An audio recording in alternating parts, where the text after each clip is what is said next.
خیلی از آدم‌ها بودن که مهاجرت کردن و قرار بوده که زن و بچه خودشون رو بعد از مدتی ببرن، قرار بوده پارتنرشون رو ببرن، اما رفتن اونجا و ازدواج کردن و اصلا فراموش کردن که در اینجا تعهداتی داشتن، کاری بوده، عاطفه‌ای بوده، عشقی بوده، زندگی بوده و همه چیز رو زیر پا گذاشتن و رفتن برای خودشون یک زندگی جدید رو تجربه کردن. اصولاً وقتی که از هم فاصله گرفتید دیگه امیدی به وصال نداشته باشید.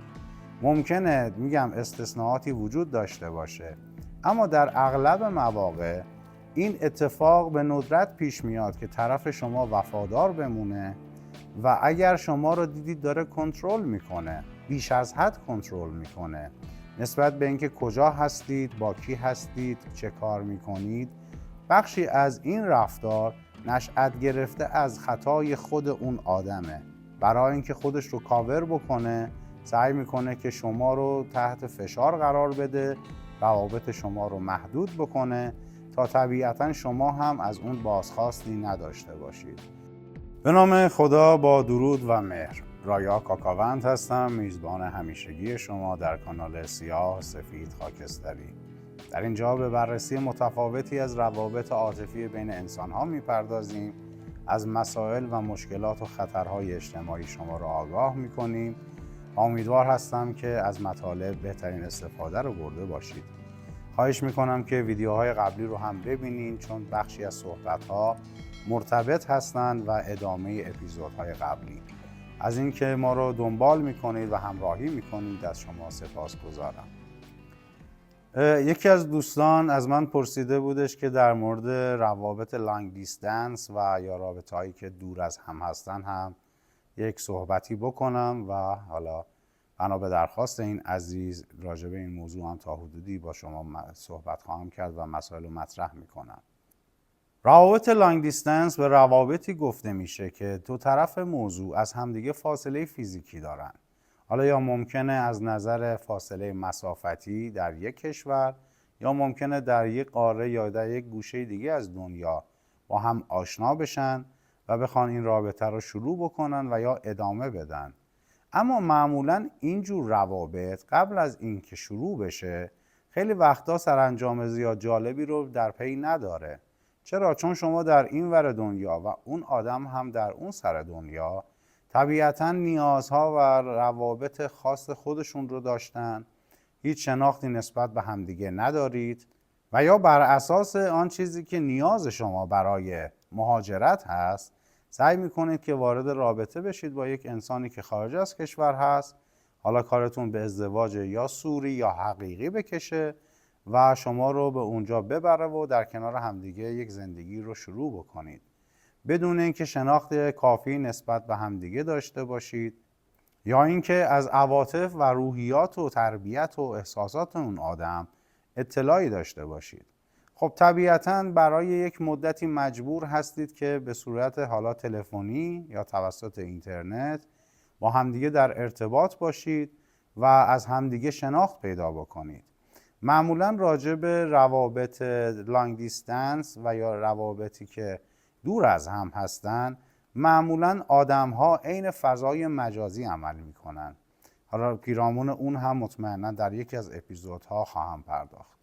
اما این نکته رو میخوام بگم که وقتی شما هیچ گونه اطلاعات بیسیکی از طرف مقابلتون نداشته باشید، هر آن جوری که خودتون دوست دارید خودتون رو معرفی میکنید و ارائه میدید.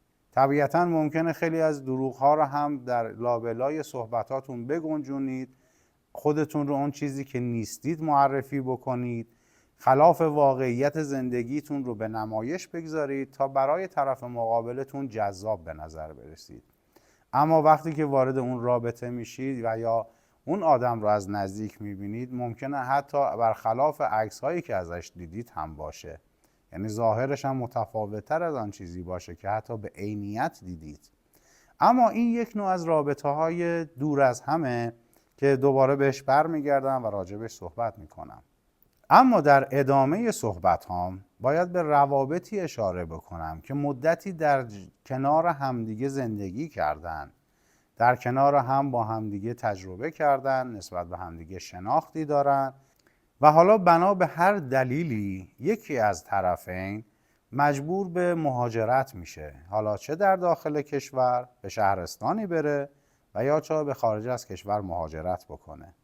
خب این آدم با اون طرف مقابلش سالها در ارتباط بوده، روابط عاطفی داشتن، از نظر احساسی به هم نزدیک بودن، حالا لاجرم بر اساس جبر روزگار مجبور شدن از همدیگه فاصله بگیرن. معمولاً آدم‌ها وقتی که در این موقعیت قرار می‌گیرن ادامه دادن اون رابطه تقریباً غیر ممکنه. یعنی ممکنه شما هر روز هم با همدیگه تماس بگیرین، تلفنی صحبت بکنید، هر از چندگاهی همدیگه رو ملاقات بکنید، اما آدمی که از زندگی شما دور میشه مطمئناً دیگه آدمی نیستش که شما میشناختید. یعنی اون آدم درگیر مسائل، هیجانات و یا مشکلاتی که در مهاجرت داشته میشه و طبیعتاً اون همراهی که نیاز داره رو دیگه در کنار خودش نداره. مطمئناً ممکنه کنترل بکنه شما رو، به شما و روابطتون همچنان گیر بده، پرسجو کنه کجایید، کجا میرید، چه میکنید، اما این یه بخشی از ظاهرسازی اون رابطه است. چرا؟ چون اون آدم مطمئناً بنا به نیازهایی که داره، خواسته یا ناخواسته درگیر شروع یک رابطه دیگه میشه با کسی که در کنارش هست از نظر فیزیکی. ببینید ما ممکنه از نظر روحی به هم متصل باشیم، یک عشق و علاقه‌ای هم نسبت به همدیگه داشته باشیم، اما وقتی که نیاز داریم که عزیزی که در کنارمون هست رو بتونیم لمس بکنیم و وقتی نباشه، اون وقتی که میخوایم بریم نیازمون رو با کسی دیگه‌ای مطرح بکنیم، در میون بذاریم و یک چیز جدیدی رو تجربه بکنیم.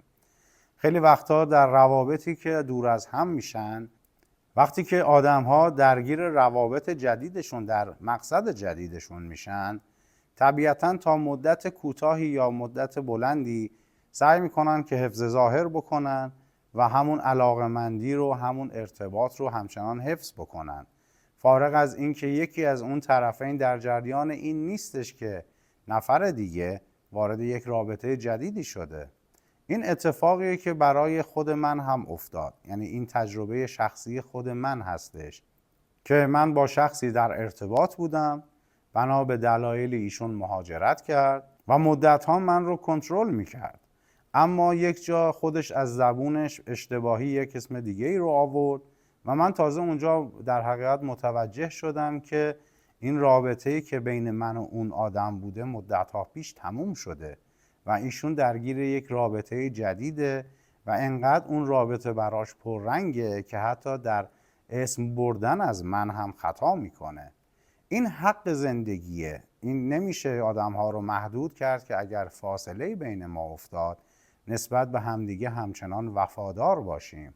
این رو تایید یا تکذیب نمی کنم، اما اگر ما تظاهر بکنیم که این ور هیچ کاری رو انجام نمیدیم و طرف مقابلمون که در دوردست هست رو تحت فشار قرار بدیم، این از انصاف به دوره. اما این چیزی که دارم میگم حس خودم و تجربه خودم بوده. ممکنه برای دیگران این نسخه در حقیقت پیچیده نشده باشه. آدم ها میرن تلاش میکنن و عزیز خودشون رو هم به اون مکانی که الان قرار دارن ببرن و ادامه روابط و زندگیشون رو با هم ادامه بدن. اما در اکثر مواقع تا اون جایی که من دیدم، آدم ها وقتی که فاصله فیزیکی پیدا میکنن، قدیمی ها هم گفتن از دل برود هر آن که از دیده برفت. وقتی که شما طرف مقابل رو کمتر ببینید، کمتر لمس بکنید، کمتر صحبت بکنید، طبیعتاً اون آدم در زندگی شما کمرنگ میشه.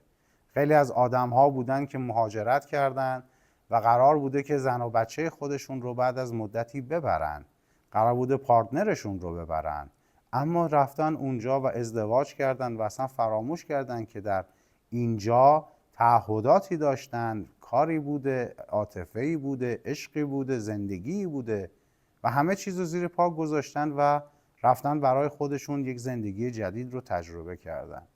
اصولاً وقتی که از هم فاصله گرفتید دیگه امیدی به وصال نداشته باشید. ممکنه میگم استثناءاتی وجود داشته باشه، اما در اغلب مواقع این اتفاق به ندرت پیش میاد که طرف شما وفادار بمونه و اگر شما رو دیدید داره کنترل میکنه، بیش از حد کنترل میکنه نسبت به اینکه کجا هستید، با کی هستید، چه کار میکنید، بخشی از این رفتار نشأت گرفته از خطای خود اون آدمه. برای اینکه خودش رو کاور بکنه سعی میکنه که شما رو تحت فشار قرار بده، روابط شما رو محدود بکنه تا طبیعتا شما هم از اون بازخواستی نداشته باشید. خب اغلب ما آدم ها وقتی که در کنار هم هستیم گاهی وقتا حرف همدیگر هم درست متوجه نمیشیم. خیلی وقتا اون ابراز احساسات رو نسبت به همدیگه نداریم و یا در روابط عاطفیمون و یا روابط جنسیمون بسیار ضعیف عمل میکنیم. چه برسه به این که دیگه از هم فاصله هم بگیریم و بخوایم همدیگر رو هم کنترل بکنیم، هم اون عشق رو بخوایم حفظ بکنیم و هم اینکه امیدوار باشیم اون آدم دوباره به زندگی ما برمیگرده. پس خودمون رو فریب ندیم. ببینید مواردی که میگم بحث سیاه نمایی نیست، بحث حقایق جامعه‌ای هستش که اغلب ما داریم اون رو تجربه میکنیم.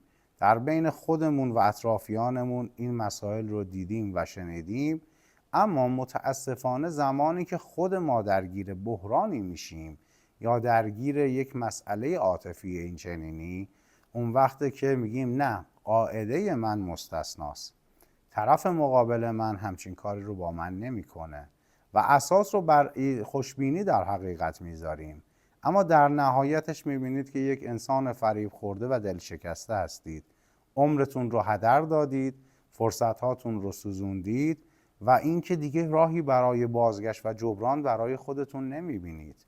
اون وقتی که دوباره اون مرحله افسردگی و سرخوردگی و خودسرزنشی شما شروع میشه و متاسفانه چیز زیاد جالبی رو به همراه نداره.